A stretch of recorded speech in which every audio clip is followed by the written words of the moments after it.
대방열림과 함께하는 가장 확실한 영양사 합격의 길. 영양사 강의 진행 20여 년 이상, 수많은 합격생들이 추천하는 영양사 특강 열림 영양사 실전 모의고사 제1판 대표저자 5인. 가장 진화된 최신 영양사 수험서. 유사상호를 주의하세요. 대방열림. 안녕하세요. 네, 오늘부터 이제 모의고사 문제가 진행이 되는데요. 이 모의고사 수업을 들어가시기 전에는 여러분들께서 반드시 문제를 풀고 오셔야 돼요. 그래서 문제가 안 풀어진 상태에서는 별로 효과가 없습니다. 그래서 자, 문제를 반드시 풀고 혼자 스스로 고민을 해본 다음에 보셨을 때 효과가 200배 있는 거고요.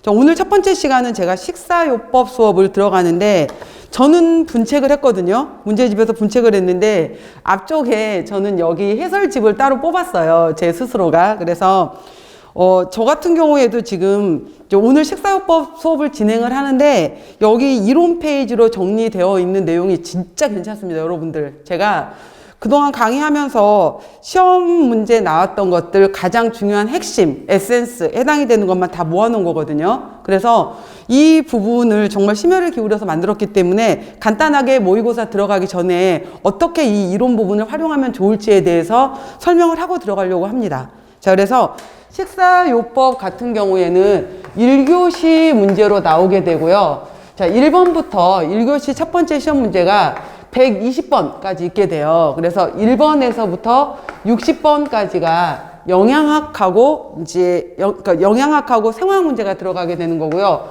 61번에서부터 73번 정도까지가 연례 문제가 영양교육 문제가 들어갈 거고요.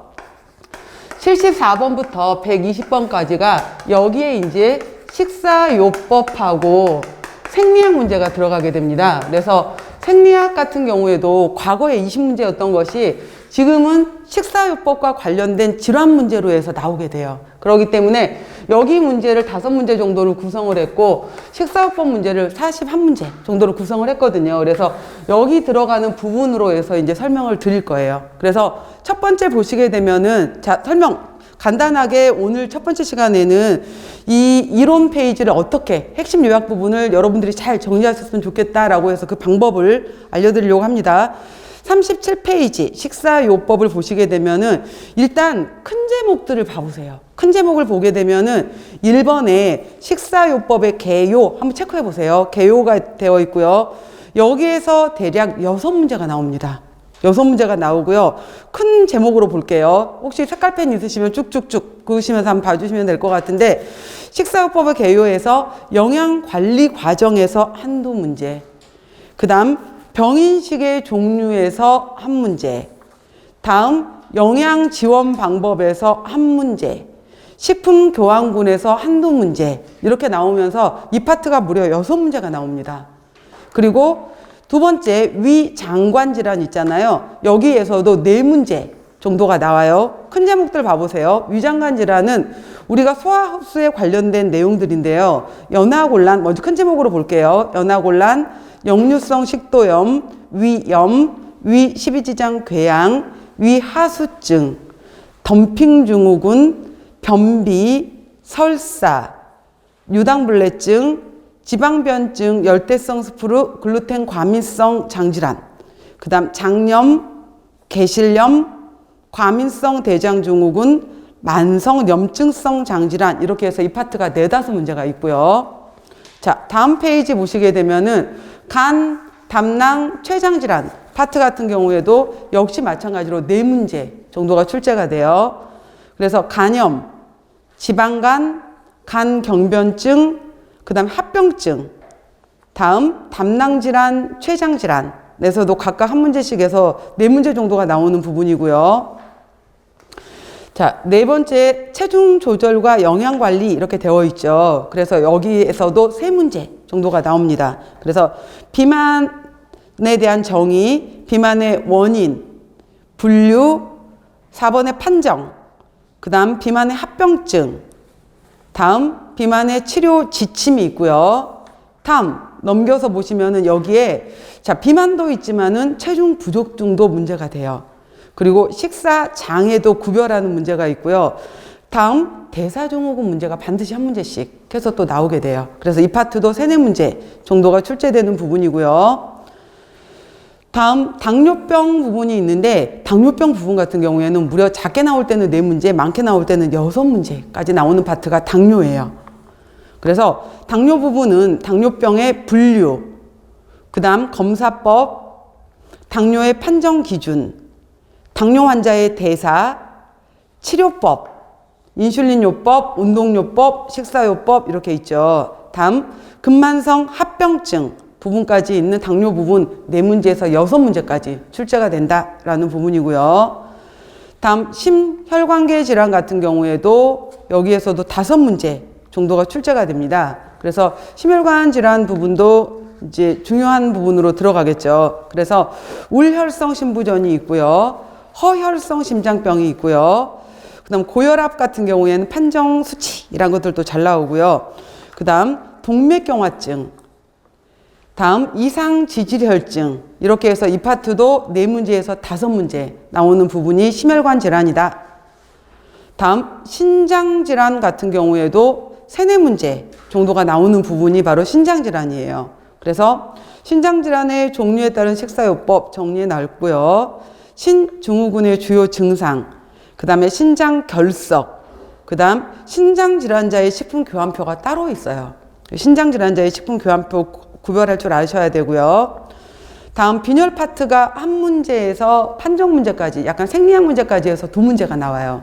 빈혈이 한두 문제 정도 나오는 파트가 있고요.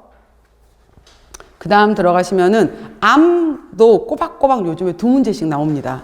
그래서 암의 경우에도 특히 3번에 나와 있는 암 환자에서 영양소 대사가 어떻게 일어나느냐, 그 다음 이러한 부분으로 해서 암하고 관련된 식사요법 부분도 잘 나오는 부분 2문제 꼬박꼬박. 우리나라의 사망 원인의 1위가 암이기 때문에 이 암 파트도 잘 나옵니다. 다음 나오는 게 호흡기계 질환인데 이 호흡기계 질환도 최근에 반드시 한 문제씩 나오고 있어요. 다음 선천성 대사 질환을 비롯해서 쭉 볼게요. 자, 기타 질환이라고 제가 정리해 놨는데 급성 감염성 질환, 수술 및 화상, 통풍, 골다공증, 신경계 질환, 알레르기 이렇게 있잖아요. 여기에서도 각 파트별로 거의 한 문제씩 나와요. 그래서 이 기타 부분에서도 무려 6, 7문제가 나옵니다. 그렇기 때문에 이렇게 계산해 보시게 되면은 대략 41문제에서 45까지가 식사요법이 나올 수 있다라고 보시면 돼요. 자, 간단하게 다시 이제 문제 분류를 한번 해봤고요. 문항수 분류를 해봤습니다. 37페이지 다시 오시면은 여기에서 이제 중요한 키워드들로 다시 설명을 해드릴게요. 첫 번째, 영양관리 과정 중요한데요. Nutritional Care Process라고 해서 NCP가 있게 되는 거고요. 자, 여기는 단계별로 특징을 알아놓으셔야 돼요. 그래서 기본적으로 이미 기출로에서 나와 있는 문제에서 자, 여기에 이 지금 굉장히 제가 핵심 요약으로 넣어놓긴 했지만은 우리가 최근 3년 동안 시험 문제가 그 기출되었던 문제를 처음으로 보여줬었어요. 그래서 그 문제들 같은 경우에를 다 적용시켜서 넣어놓은 문제집이거든요. 그래서 이러한 것들도 여기 이론에도 그 문제 나왔던 이론들을 다 녹여놨어요. 그래서 최근 3년 동안 나왔던 문제 중에 영양관리 과정의 순서가 옳게 된 걸 찾아라. 이런 문제도 있어요. 그러면은 1단계 영양 판정, 2단계 영양 진단, 3단계 영양 중재, 4단계 영양 모니터링 및 평가 이렇게 순서도 알아놓으셔야 되고요. 1단계 개별적으로 예를 들어서 환자의 사회력 병력 조사, 환자의 생화학 검사, 환자의 임상 조사는 어느 부분에 들어가느냐 이렇게도 물어요. 그래서 여기 나와 있는 정도는 여러분들이 보셔야 된다라는 거고요. 특히 영양 진단의 경우에는 이 환자의 문제점, problem, 이 환자가 어떤 증상을 갖고 있었느냐, 에티올로지, 어떤 징후를 나타내느냐, 사인, 그래서 PES, 영양 진단문으로 작성한다. 이런 내용들도 있어요. 3단계, 영양 중재에서는 그래서 이 사람들한테 어떻게 이걸 도와줄 것인가, 여기에는 타 분야와의 협의도 들어가 있어요. 그 다음 4단계 때 한 번 끝나는 게 아니라 모니터링과 평가를 통해서 다시 피드백을 해줄 수 있어야 된다까지. 자, 그래서 판정 다시 한번 정리해 놨고요. 밑에 보시면 작은 번호로 해서 24시간 회상법, 환자의 식사력을 조사하는 방법 중에서 전날 가장 많이 사용하는 방법 중에 하나가 어제 동안 아침부터 잠들기 전까지 하루 동안 다 드셨던 것을 기록해 하는 것을 24시간 회상법이라고 한다. 보시고요. 그 다음 임상조사도 개별적인 문제로 나왔었는데 하나하나 신체적 징후를 진단해 주는 거예요. 그래서 이 사람을 의사가 봤더니 입가에 염증이라든지 이런 것들이 보인다. 이 사람은 비타민 B2 리보플라빈이 부족하구나 라고 진단할 수 있다는 거. 이 사람 부종이 있네. 이런 것도 볼 수 있잖아요, 우리가. 다음 영양 진단, 아까 제가 말했죠. PES 형태로 나타낸다. 그 다음 병원에 입원한 환자들의 경우에 입원하자마자 가장 좋은 것은 24시간 내 빨리 이 환자가 영양적으로 정말 빨리 치료가 필요한 긴급한 환자인가를 찾아내는 방법을 영양 검색 혹은 영양 스크리닝이라는 용어를 써요. 잘 들어보세요. 그 다음에 들어왔었을 때 이 환자가 영양 상태가 어떠한지를 판단하는 것을 우리가 영양 검색의 지표라고 하거든요. 그래서 이 사람의 체단백 상태를 볼 수 있는 것이 알부민이다 라는 거 기억하시고요. 이 사람의 면역 상태를 볼 수 있는 것이 림프구 수다. 이 사람의 빈혈 수치를 보는 것이 헤모글로빈이다 정도는 알아놓기. 다음 두 번째, 병인식도 분류를 해요. 그래서 병원에 갔었을 때 환자들이 먹는 병인식을 가장 크게 세 가지로 나눠요. 일반 병인식, 특별 병인식, 검사식에 해당이 되는데 일반 병인식은 물은 정도에 따라서 유동식에서 연식에서 경식에서 일반식으로 넘어가는 단계고요. 특별 병인식은 이 환자가 당뇨 환자야, 이 환자가 암 환자야, 이 환자가 고혈압 환자야. 그럼 식단이 다 달라져야 되잖아요. 그런 경우에 사용하는 경우를 특별 병인식이라고 해요.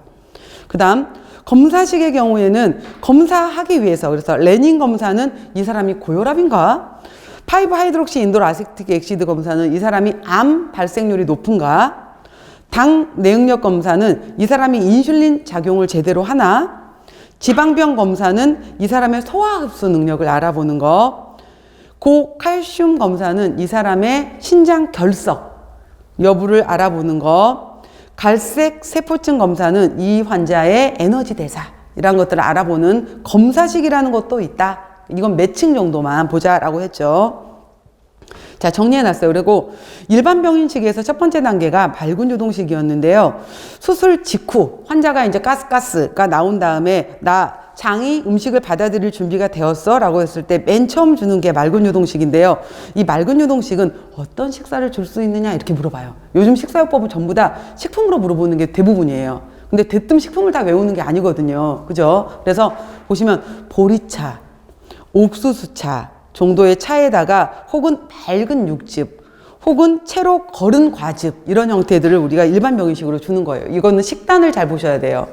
자, 다음 페이지에 보시면은 특히 또 요즘에 꼬박꼬박 빠지지 않고 나오는 게 영양 지원 방법도 있게 되는 건데 우리가 일반적으로 입으로 먹어서 소장으로 소화흡수시키는 것을 경장법 중에서 입으로 먹었다, 경구 가장 일반적인 방법이죠. 환자가 아닌 경우에.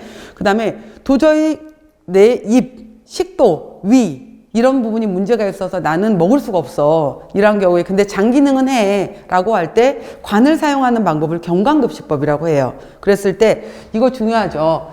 이 관급식을 했었을 때 관을 위까지만 내릴 것이냐 관을 장까지 내릴 것이냐 위로 내릴래 장을 내릴래 라고 했었을 때 바로 이제 위 장을 구별하는 특징이 바로 위까지 있는 사람들 같은 경우에는 만약에 음식이 위로 역류가 돼서 기도로 들어가서 문제는 이것이 폐의 염증을 일으킨다 라고 하게 되면은 위까지 내리면 안 돼요. 그래서 이거를 폐렴의 위험이 있는가? 라는 질문에서 아니요 라고 하게 되면 위고요. 예 라고 하게 되면 이 사람은 장까지 내려줘야 돼요.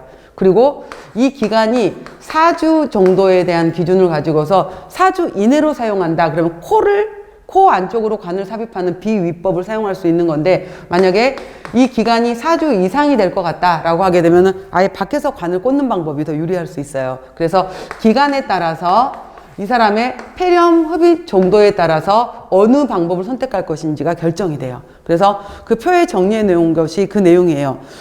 그래서 경관이 4주 이상인가? 아니요 라고 하게 되면은 코를 이용해서 위장관으로 그 다음에 4주 이상이다 그러면 직접 꽂는 방법을 조루술이라고 하게 돼요. 위장 조루술. 폐렴의 위험이 있느냐 아니요 할 땐 위, 있다라고 하게 되면 더 아래까지 내려야 된다 이 말이에요.